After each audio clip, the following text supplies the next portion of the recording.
Friends, welcome to my YouTube channel Subira HD points.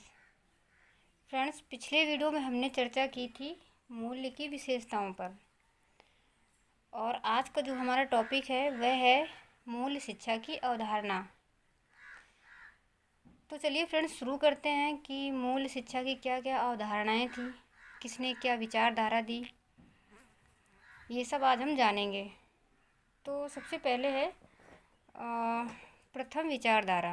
मतलब प्रथम विचारधारा के अंतर्गत जो मूल्य शिक्षा थी वह क्या थी, और ये विचारधारा मतलब इस विचारधारा का समर्थन किसने किसने किया। तो मूल्य को धार्मिक, नैतिक, आध्यात्मिक, चारित्रिक से जोड़ा गया। मतलब जो प्रथम विचारधारा थी उसमें जो शिक्षा दी जाती थी उसमें मूल्यों को धर्म से जोड़ा गया, नैतिक से, अध्यात्म से जोड़ा गया और चरित्र से जोड़ा गया। तो फ्रेंड्स, इसको हम लोग लिख भी लेंगे कि मूल्य को प्रथम विचारधारा के अनुसार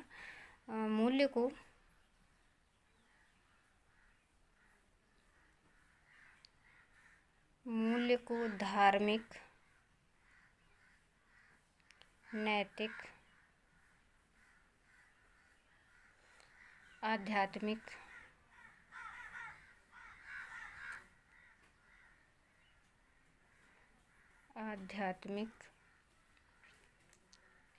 चारित्रिक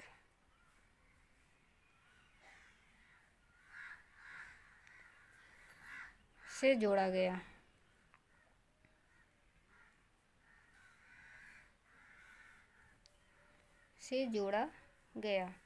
और इसका जो समर्थन किया किसने किसने किया? विश्वविद्यालय आयोग, जो कि 1948 में बना। जो समर्थन करता थे वो थे विश्वविद्यालय आयोग,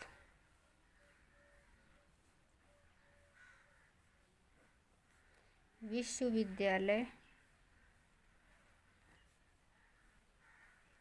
आयोग 1948। प्रकाश समिति,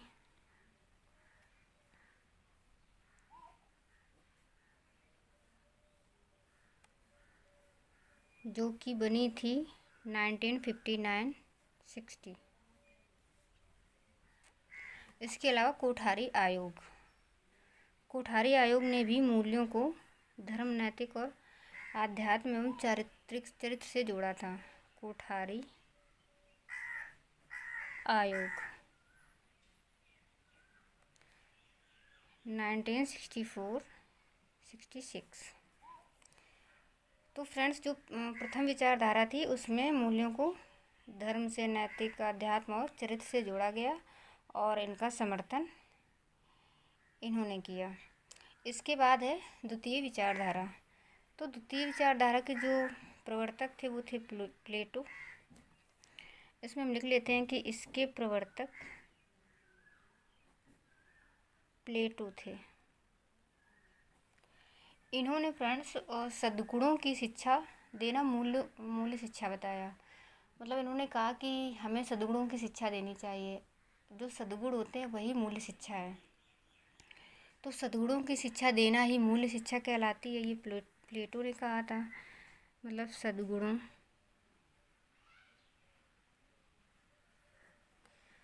सद्गुणों की शिक्षा देना ही, सद्गुणों की शिक्षा देना ही मूल्य शिक्षा है। सद्गुणों की शिक्षा देना ही मूल्य शिक्षा कहलाती है।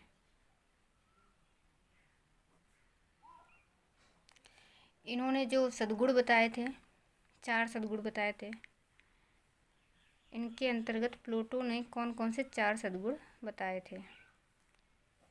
इन्होंने 4 सद्गुण बताए थे: संयम, धैर्य, ज्ञान और न्याय। इन्होंने जो सद्गुण बताए थे वो थे संयम, धैर्य, ज्ञान और न्याय।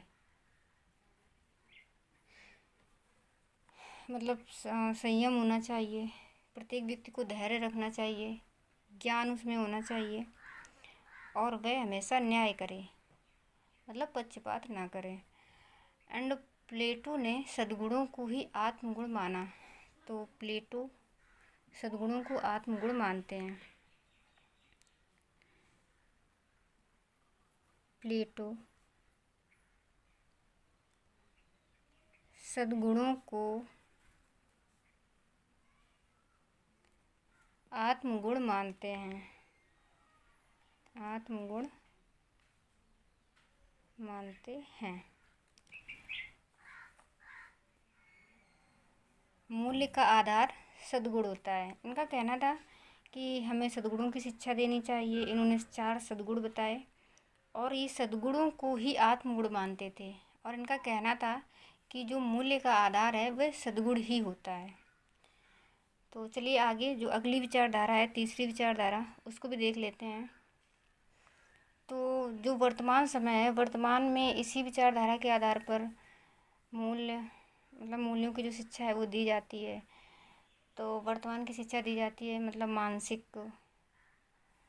मानसिक स्तर सही होना चाहिए, मानसिक रूप से शिक्षा दी जाती है, शारीरिक शिक्षा दी जाती है, नैतिक शिक्षा दी जाती है, सामाजिक, आध्यात्मिक, वैज्ञानिक, लोकतांत्रिक, बौद्धिक, मानवीय और सांस्कृतिक।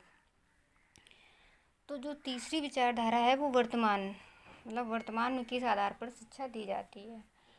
तो इसको भी लिख लेते हैं कि वर्तमान में इसी विचार के आधार पर मूल्य गुणों की शिक्षा दी जाती है। और वो जो मूल्य गुण हैं वो कौन कौन से हैं, चलिए लिख लेते हैं। वर्तमान में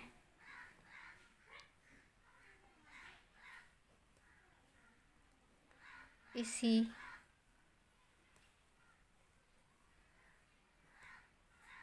विचारधारा के आधार पर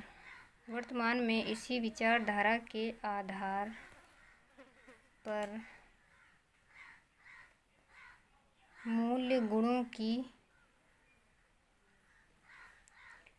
शिक्षा दी जाती है।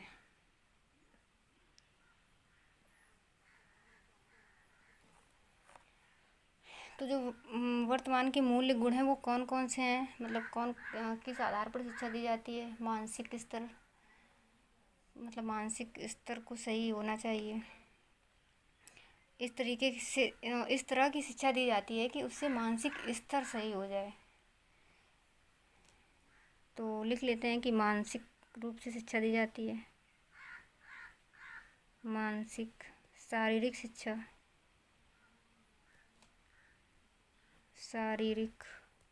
नैतिक शिक्षा दी जाती है। नैतिक शिक्षा मतलब दूसरों का सम्मान करना, बड़ों का आदर करना, किसी का अपमान नहीं करना। एंड सामाजिक, मतलब हमें समाज में किस तरह से रहना है, सामाजिक शिक्षा भी दी जाती है। आध्यात्मिक,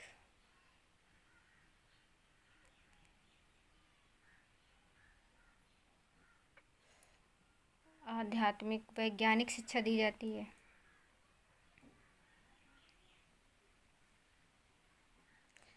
उसके अलावा लोकतांत्रिक से मतलब कि कोई तानाशाह ना हो जाए, सभी लोगों की विचारों को और अभिव्यक्तियों को सम्मान देना, सभी को अपने हिसाब से जीने का अधिकार होना, इस तरीके से मतलब लोकतांत्रिक शिक्षा दी जाती है। लोकतांत्रिक, बौद्धिक, मतलब जो बुद्धि स्तर है उसको सही करना, बौद्धिक रूप से शिक्षा दी जाती है। मानवीय का मतलब कि मानवता का गुण होना, किसी के साथ अमानवीय व्यवहार ना करना। सांस्कृतिक, मतलब हमारी जो संस्कृति वगैरह है उसके बारे में शिक्षा दी जाती है।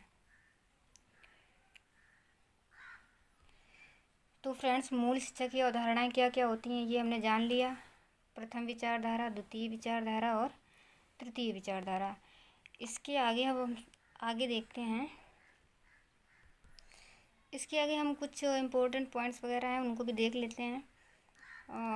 भारतीय दर्शन शास्त्र में 4 मूल्य बताए गए हैं। वो मूल्य कौन कौन से हैं? अर्थ, धर्म, काम, मोक्ष। इसमें जो प्रथम 3 हैं, ये वाले 3, ये सांसारिक मूल्य हैं, और ये मतलब जो लास्ट वाला है मोक्ष, इसको पारलौकिक मूल्य कहते हैं। इसमें अर्थ का जो मतलब अर्थ का जो मतलब है वो पैसा, और धर्म से तो धर्म का मतलब धर्म ही है। काम का मतलब होता है कि इच्छाएं, जो मानवीय इच्छाएं होती हैं। और मोक्ष का मतलब है कि जन्म और मृत्यु के चक्र से मुक्त हो जाना। तो भारतीय दर्शन शास्त्र में जो 4 मूल्य बताए गए हैं वो ये हैं, और इन्हें हम लोग अच्छे से याद रखेंगे। इसके अलावा ये मैंने बता दिया कि प्रथम 3 सांसारिक मूल्य हैं, और अंतिम के जो 3 हैं वो यहाँ पे ये गलत लिख गया है, अंतिम वाला जो है वो पारलौकिक मूल्य है। उसके आगे है कि मूल्यों के आधार पर सर्वप्रथम व्यक्तित्व का वर्गीकरण स्प्रेंजर ने किया और 6 प्रकार बताए। तो स्प्रेंजर ने जो व्यक्तित्व के बारे में बताया कि किस तरीके का व्यक्तित्व होता है, किस तरीके के व्यक्तित्व के व्यक्ति होते हैं, ये जो बताया स्प्रेंजर ने बताया। और इन्होंने व्यक्ति के व्यक्तित्व को 6 तरीके से बताया। तो जो 6 प्रकार हैं वो हैं सैद्धांतिक, सामाजिक, धार्मिक, आर्थिक, सौंदर्यात्मक और कलात्मक। तो यहाँ पे सैद्धांतिक से मतलब है कि कुछ लोग आदर्शवादी होते हैं, मतलब रूल्स के अकॉर्डिंग चलते हैं, जैसे कि वैज्ञानिक लोग वगैरह उनके कुछ नियम वगैरह बनाते हैं, और प्रशासनिक अधिकारी वह भी रूल्स के अकॉर्डिंग चलता है। तो जो मतलब सिद्धांत के हिसाब से चलें, किसी नियम के अनुसार से, उन्हें हम सैद्धांतिक मतलब ऐसे व्यक्तित्व को हम सैद्धांतिक व्यक्तित्व कहेंगे। उसके बाद है सामाजिक। जो मतलब कुछ लोग समाज सुधारक होते हैं, समाज के बारे में सोचते हैं, समाज का भला, इस तरह का जो व्यक्तित्व होता है वह सामाजिक व्यक्तित्व कहलाता है। राजनीतिक मतलब कुछ नेता लोग, इसमें नेता वगैरह जो होते हैं वो राजनीतिक व्यक्तित्व वाले होते हैं। इसके अलावा है धार्मिक मतलब धर्म प्रचारक वगैरह, जो अपने अपने धर्म के बारे में बताते रहते हैं। उसके बाद है आर्थिक का मतलब व्यवसाय करने वाले, वो किसी भी प्रकार का व्यवसाय, उन्हें बस अपने व्यवसाय से ही लेना देना रहता है। तो आर्थिक जो व्यक्तित्व वाले लोग होते हैं उनका जो संबंध होता है वो अधिकतर व्यवसाय वगैरह से होता है। सौंदर्यात्मक एवं कलात्मक।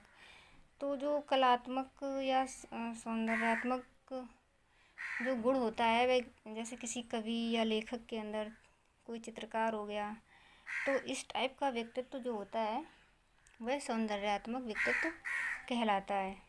इसके बाद आगे देख लेते हैं कि एनसीईआरटी ने 4 शैक्षिक मूल्य बताए हैं। फ्रेंड्स, वैसे एनसीईआरटी ने मूल्यों की संख्या 83 बताई है, लेकिन यहाँ पे लिखा है कि शैक्षिक मूल्य, मतलब अगर ये पूछा जाए कि एनसीईआरटी ने शैक्षिक मूल्य कितने बताए हैं तो वो 4 बताए हैं, और ये पूछा जाए कि मूल्य कितने बताए हैं तो वो 83 बताए हैं। तो हम यहाँ पे देख लेते हैं कि एनसीईआरटी ने कौन से 4 शैक्षिक मूल्य बताए हैं। उन्होंने बताया है एक श्रम,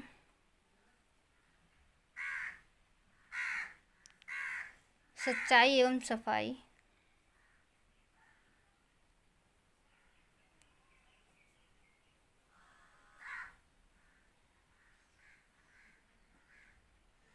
समानता एवं